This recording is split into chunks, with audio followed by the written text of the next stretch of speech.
Salam Rahayu, salam sejahtera, salam budaya.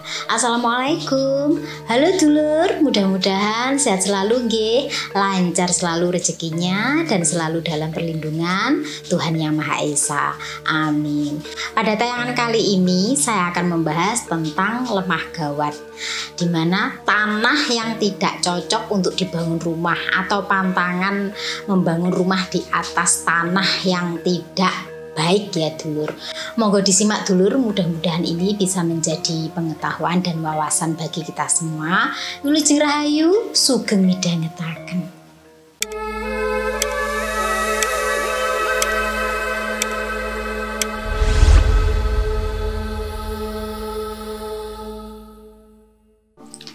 Dulur, setiap pasangan pasti menginginkan bedal dewi nggih, artinya pengen punya hunian sendiri, pengen mandiri, pengen urip ayem, tentrem, bahagia bersama pasangan. Namun dulur, sebelum membangun rumah itu pertama kali basicnya yang dilihat itu tanahnya dulu nggih. Di sini saya akan membahas tentang letak tanah ya, yang sebaiknya itu tidak dibangun untuk hunian rumah. Nah, ini terserah panjenengan boleh percaya atau tidak ya mengenai mitos dan fakta dampaknya, karena banyak sekali yang mengalami ya, tidak hanya 1-2 orang saja, tapi ini banyak dialami sehingga kadang-kadang sudah kadung dibangun akhirnya mangkrak dikarenakan setelah ditinggali rumahnya banyak kejadian yang tidak mengenakan atau kejadian-kejadian di luar nalar. Nah, kalau tanah tidak cocok untuk dibangun rumah nggih dulur, dampaknya itu bisa berkaitan dengan diganggu oleh makhluk halus atau halusinasi, kemudian berpengaruh pada rezeki ya, seret, kemudian kalau usaha itu nggak berkembang, bangkrut, pengeluaran banyak, istilahnya itu daringan dobol ya, selalu ada saja pengeluaran ya. Berapapun pendapatannya itu terus keluar aja nggak ngendap. Kemudian terjadi perselisihan, percekcokan, kisruh, selisih paham, rumah tangga tidak harmonis, hawane emosi, rasanya panas, nggak enak, ungkep, kemudian rezeki dirasa seret, sulit terkumpul. Nah, itu salah satunya ada ya dulur, di mana di situ tanah yang dibangun rumah itu tidak cocok dengan penghuninya. Dikarenakan bisa jadi letaknya nggih. Nah, dulur, tanah yang seperti apa sih yang tidak cocok untuk dibangun rumah itu? Yang pertama, tanah bekas orang bunuh diri atau dibunuh. Ini sebaiknya kalau misalkan nih dulur nggih, tanah tersebut pernah dibuat gantung diri.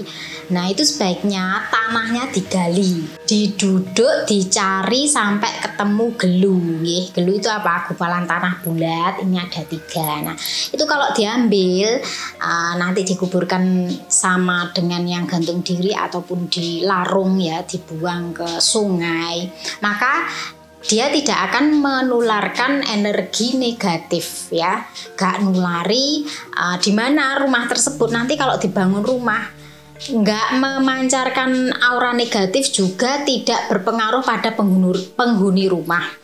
Dan kalaupun itu misalkan sudah lama, kalau lama kan nggak ada ya, sudah dicari tidak ada ya, itu dilakukan bersih-bersih dulu, diresiki nggih.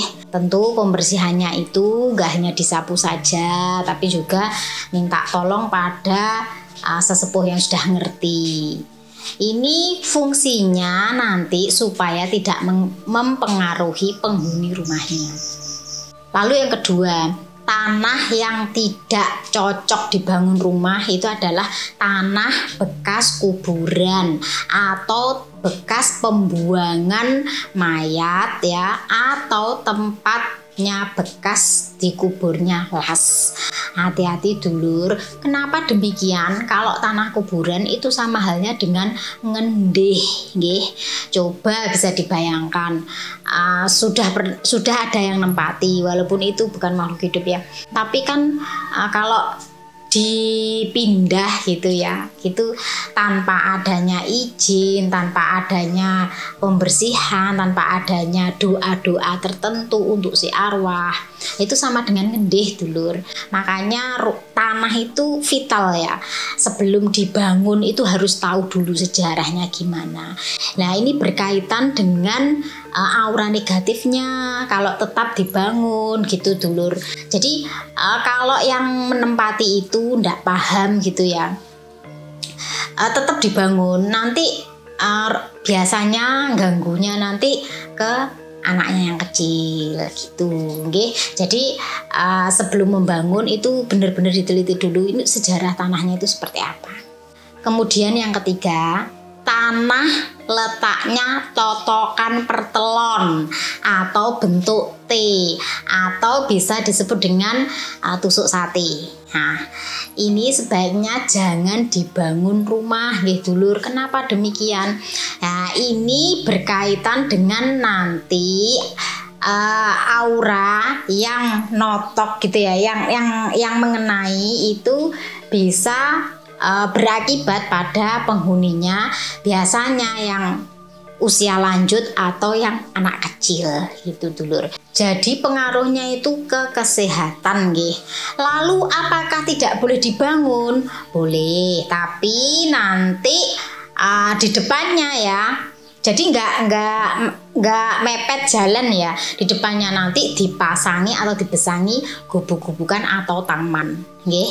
Nah, jadi tidak langsung natap rumahnya. Di situ nanti lek wong Jawa ngarani nek ngene ngarep dibesangi supaya energi kuwi ndak masuk ke dalam rumahnya langsung.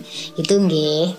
Kemudian selanjutnya tanah yang bentuknya meges atau miring ini ya, berbentuk persegi panjang tapi tidak beraturan ya, lebih tepatnya meges kayak layang-layang gitu ya, atau kayak ketupat gitu ya.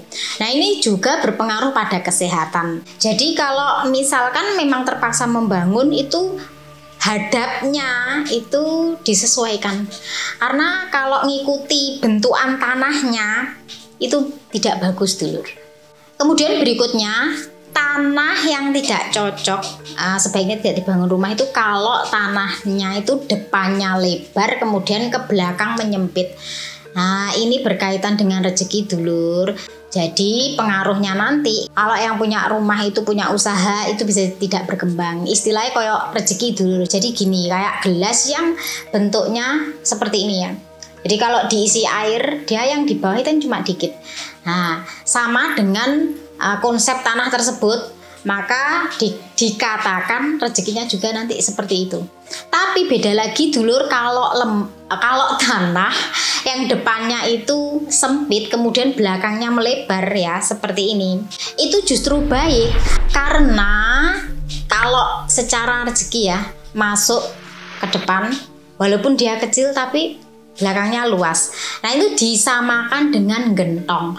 Makanya orang Jawa nek ngarani omah atau lemah gentong. Itu yang bagus, justru itu yang banyak dicari.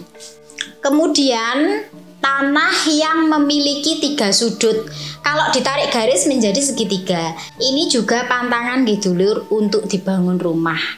Karena ini kalau menurut pandangan supranatural ya, ini adalah merupakan gerbang gaib, di mana dipercaya sebagai portal gaib yang menghubungkan dengan dunia makhluk halus.